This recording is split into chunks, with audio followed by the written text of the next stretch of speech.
弟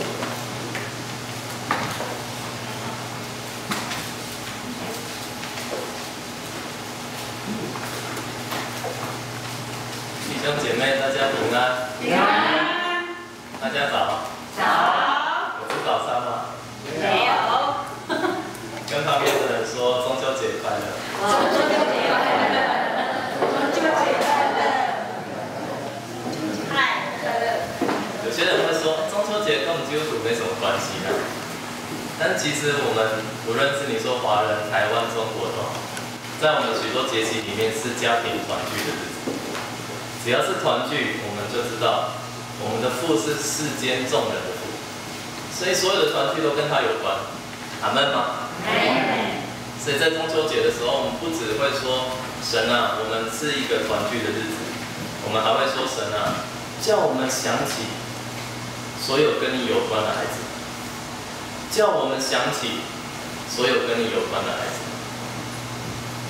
如果我们预备好要听今天的信息，我们一起来祷告。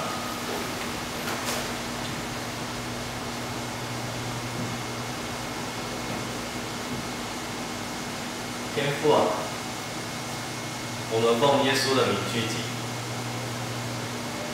在这个节期里，叫我们想起所有跟你有关的孩子。我们聚集在这里，但我们的心远比现在所看见的更大，因为是你赏赐给我们够大的心，够大的眼界。现在我们不只纪念我们的家人，我们也来到你的面前，求你圣灵从左到右，从前到后，充满在我们每个人身上，教导我们，对我们说话。我们这样祷告，奉主耶稣基督的名。阿门。感谢主，让我们一起在这里礼拜。我很喜欢做礼拜，也喜欢唱歌。无论是敬拜赞美，或者是传统礼拜，我都喜欢大声唱歌，来荣耀高举神。我常常梦想一个画面，就是在礼拜堂，所有的人都大声唱歌，因为大大开口，神就大大充满。当每个大声唱歌的人都在这里的时候，如果我们有非常专业的摄影师，他会把我们大声开口的画面拍下来。这个照片一定可以登上基督教的封面杂志。所以大声唱歌的画面非常吸引人，但是在这个画面里面，如果有一个小小的问题，会引发众人的痛苦，那就是其中有人有口臭。跟旁边的人说，我知道谁有口臭。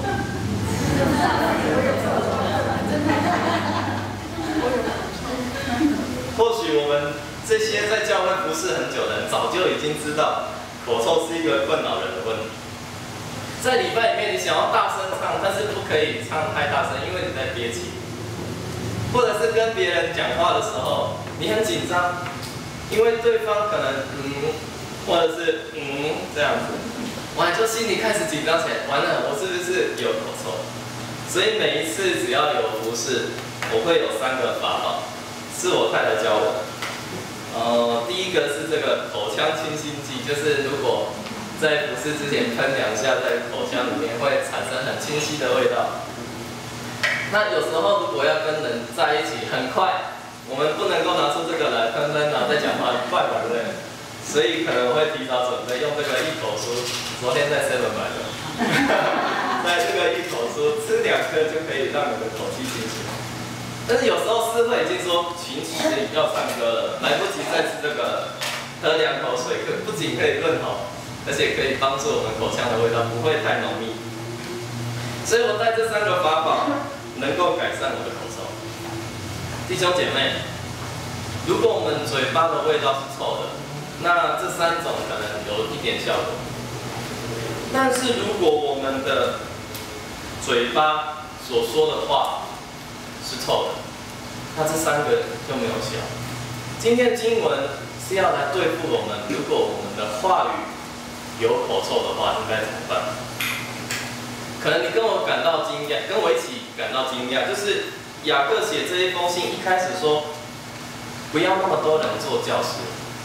他说不要做教师，因为做教师会受到更严格的检验。原来教师常常要教导别人，所以他常常要说话。雅各担心的不是他没有去 7 买一口书，雅各担心的是他话语的口臭会熏到别人。可能在场有许多人就会说：太好了，因为我不是教师嘛，我也不是牧师，不是传道，也不要选我当长子，这样子我就不会成为雅各说的这种人。但是弟兄姐妹，其实我们每个人都要说话，我们每天都说很多话，而且你发现不一定没有当长子或是教会领袖的人就会话比较少。所以只要我们每个人会说话，那雅各今天所说的经文就是在对我们每一个人提醒的。有时候你会听人这样说，啊，人都不完美嘛，对不对？所以说错话难免的，说错话难免的嘛，没有错。我们每一个人都不完美，但是就是因为这样子，所以雅各有一个很伟大的梦想告诉我们。他说，其实你可以有一个追求完美的机会，就是说话。如果我们说话是完全的，如果我们能够制服舌头，正确说话，那可以进到完全的地步。这是多么吸引人的一个愿景。所以无论我们是谁，无论我们担任什么职务，说话虽然很不容易，但是说话可以是一个管道，帮助你进入完美。如果我们能够说对的话，所以弟兄姐妹，你准备好在今天知道，透过舌头上的话，究竟可以成就什么，以至于进到完美的地步吗？准备好了吗？准备好了。在经文的一开始3节到5节，他说绝环可以控制马，船舵可以控制船，听起来很稀奇。他似乎在说我们的舌头好像绝环，绝环就是在马的嘴巴套住一个，就是可以牵引它方向那个工具。我们的舌头好像绝环，又像船舵，虽然很小，但是可以带来很大的影响。有时候我不是很在意这些没有引起人注意的小细节。谁会在那么高大的骏马面前去注意到它嘴巴的绝环呢？谁会在那么大的船，好像铁达尼号的面前注意到它的船舵在哪里？但是雅各不一样，他是一个很注意关键细节的人。他注意到关键细节，他发现关键的细节往往会决定整体，关键的小决定会影响大事情，关键的小人物会成就伟大的神迹奇事。有时候我们不那么看重关键细节，有时候我们没有注意小地方该注意的是什么，甚至我们就说啊，我就是小地方，我就是小人物，我不重要。但是雅各大声疾呼强调的是说，如果绝环可以控制马，船舵可以控制船，那么关键的细节就非常重要。然后他进一步说，神在每一个人的身上都放了一个关键细节的工具在里面，就是你的舌头。意思是说，只要你有舌头，你就是一个关键细节；只要你有舌头，你就有可能成为关键的细节。你不是一个小人物而已，你拥有一个舌头。如果我们正确的使用，能够做大事；但是如果使用不当，会错失成就伟大的机会。在神的国度中，我们从小如果在主日学长大，会听到许多的故事，你会知道圣经里面有许多翻转的主题。翻转的主题，如果你跟我一样读过摩西、撒母耳、大卫或玛利亚，你一定记得神都是使用小人物来成就伟大的事情。有一个人自称左口笨舌，结果圣经记载，他靠着一个不起眼的木杖摩西，说话行事都有能力。有一个人，他说他只是6岁，但他不以自己为不配。小小的撒母耳，他用自己的话语跟神同工，他说：“耶和华，请说，仆人静听。”有一个人年轻到没有资格当兵，但是他拿着一个甩石器，就是大卫，用这个平凡的武器击败了大巨人，他用他的话语跟神同工说：“我来攻击你是靠着万军之耶和华的名。”有一个人，她是一个女孩子，她的子宫才刚发育完全，她就说：“情愿照你的话成就在我身上。”就是我们的主的母亲玛利亚。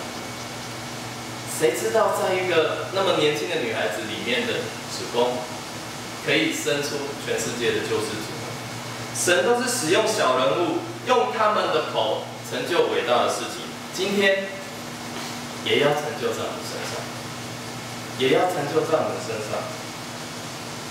有时候我想，神为什么呼召我们做这件事呢？每一次神呼召要做的事情，都是又大又难的事情。不知道你有没有发现？每一次只要是神的呼召，你一定会第一个觉得不可能，太大太难了，不可能是我，一定是别人，不可能是我们教会，一定是都市教会，一定是另外比较大的教会。但是神故意的，因为他使用平凡成就伟大。所以我们这些服侍神的人，我们每一个人不只有一个关键性的舌头，我们还要知道我们是一个可以被使用平凡成就伟大的人。所以值得我们思考的是，如果我们有关键舌头，如果我们舌头可以带来翻转，如果我们说话可以跟神同工，那我们都说什么话？我们说话的味道会臭吗？还是很好的？我们的话语会让人看见可能性吗？还是我们会说不可能？其实我们很多人家里有年轻人，我们会不会让他们知道，他们的一生可以为神做伟大的事？我们对他们的养成，究竟是不是为了他们一生要为神做伟大的事？还是像许多年轻人，还有许多教会一样，他们只是期待年轻人准时聚会啦，唱唱诗班啊，帮家务啊，然后把补习跟他们的嗜好看得比他们信仰造就重要。你的孩子是为神做伟大事情、翻转世界的人呢？那我们该怎样说话对他？该怎样培养对他？从小我是一个因为病痛还有自我价值低落，感到没有盼望的人。所以每一次我亲近神的时候，特别青少年时期，我会说我完全是绝望的。但是当我每次诉说我的不可能的时候，神每次都说：“孩子，你来跟随我，你一生要为我做伟大的事情，极美好的事情。”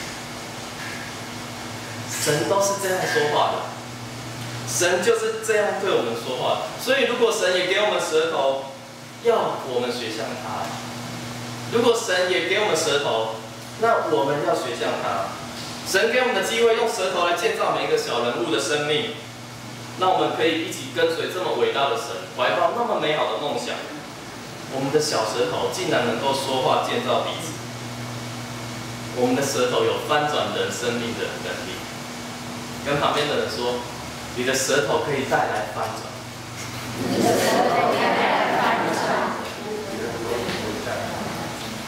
但是雅各不全都说好消息，在6到8节，雅各说，如果我们面对现实，就会发现很多人没有被话语建造，他们是被话语摧毁。雅各为什么这样说呢？因为他说，你看，舌头是火，会焚烧整个树林，而且舌头是不义的世界，是永不禁止的恶，是地狱的火。他的意思就是说，哇，神给我们那么好的东西，但是事实就是不是如此，事实不是如此。有很多人被话语重伤害了，所以他们对自己的呼召感到很怀疑，真的是我吗？会拣选我做什么好事吗？觉得自己是没有价值的，就算是基督徒也说，啊，我是低人一等。雅各说，我们可以制服各样走兽、飞禽、爬虫、水族，就好像他说，我们真的很有能力，我们可以管理时间，我们可以完成服事，我们可以做好功课，我们可以找好工作，我们可以赚一份薪水，我们可以为国家跟社会发声，我们可以打击不公义，对，这些我们做得到。但就算是这样，也无法制服我们的舌头。雅各是这样说的。曾经有一对教会的姐妹非常要好，跟旁边的人说：“不是我们教会的。”这个例子不是我们教会的。他们每一年都一起旅游，每个月一起投资，每一周一起服侍，每一天一起做义工。但是后来他们关系破裂。为什么关系有改变呢？因为他们两个那么好，所以有人就嫉妒，就会跟另外一个说：“哎，我跟你讲哦，你那个好朋友哦，不是那样，他跟我们在一起的时候都讲你的坏话，他都说你怎样怎样，你完蛋了，你跟他在一起你完蛋了。”哇，这个姐妹不相信，她说：“不可能，他是我最好的朋友，不可能这样讲的。”但是一个人讲，两个人讲，三个人讲，她的心受影响。她说这一些话，她说：“我很委屈，我没有被爱，我没有继续相信他的必要，我被否定了。”最后一句话，她说：“如果他不是我的好朋友，如果那个女的在哪个教会礼拜，我就不会去那间教会。”这样说，小火真的可以烧毁大树，只是一点嫉妒跟而已。所以，让我们来想一下，为什么他最终会决定不要跟那个姐妹同一间教会？会不会是因为他的心已经受伤了，有一个受伤的心？为什么有人就会去嫉妒别人，看不得别人好，然后去传耳语呢？受伤，有一个受伤的心。所以，如果我们有一个受伤的心，当我们有一个意念，经过这个受伤的心的诠释，再传出来的时候，就会变成杀人的武器。我们有一个意念，经过受伤的心传出来以后，会变成杀人的武器。有些人说，不只是八卦，我们遭受到的话语是当面的数落跟否定。为什么你常常听到的当面说出批判的话语没有建设性？为什么你常常听到当面说，哇，教会就是要你的钱，跟要你来冲人数？为什么你听年长的人当面说，你老拜 Q 干了 ，Q 不赛勒了，台语，就是说他以后没有用。会不会在夜深人静的时候，你自己对自己也当面说，像我这样的人不重要，像我这样的人不可能，像我这样的人没希望？为什么会发生这些事？会不会是因为我们深处就是觉得，反正我们的教会跟教派不会复兴，反正我自己没有价值，反正我不够有能力，反正我不配被爱，不配被信任。我们心里已经受伤了，我们使用一些情绪的字眼表达想法，开别人的玩笑，批评，然后讲八卦，然后这个八卦还经过我们内心的诠释。为什么可以这样？是因为我们里面有一个受伤的心，不是吗？所以每个好东西或是中性的东西进到我们心里面，再出来的时候，就变成一个杀人的武器。雅各说到这边，可能我们听到这边也觉得，对啊，完蛋，没什么希望，就是这样，事实就是这样，怎么办？的确，人们在舌头的使用上常常失败，无力改变。但是雅各有给我们一个很强大的盼望，很强大的盼望。他告诉我们，我们有能力做一个决定来颂赞主。如果你注意看今天的圣经，在9到12节，他说你有一个能力做决定来颂赞主。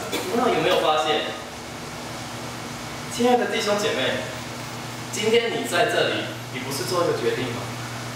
就是因为你有能力做一个决定，坐在这里，才能够在这边唱歌服侍啊。我们有时候说我们很无奈，我不行啊，我就是这样，我天生的，我就是只会这样讲话。但是雅各说没有，你有能力做一个决定。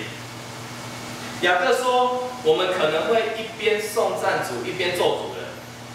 但是当雅各这样讲的时候，是不是也在暗示我们说，你有能力做决定哦，你有能力决定颂赞主，或是决定咒主人，那你要选择哪一个？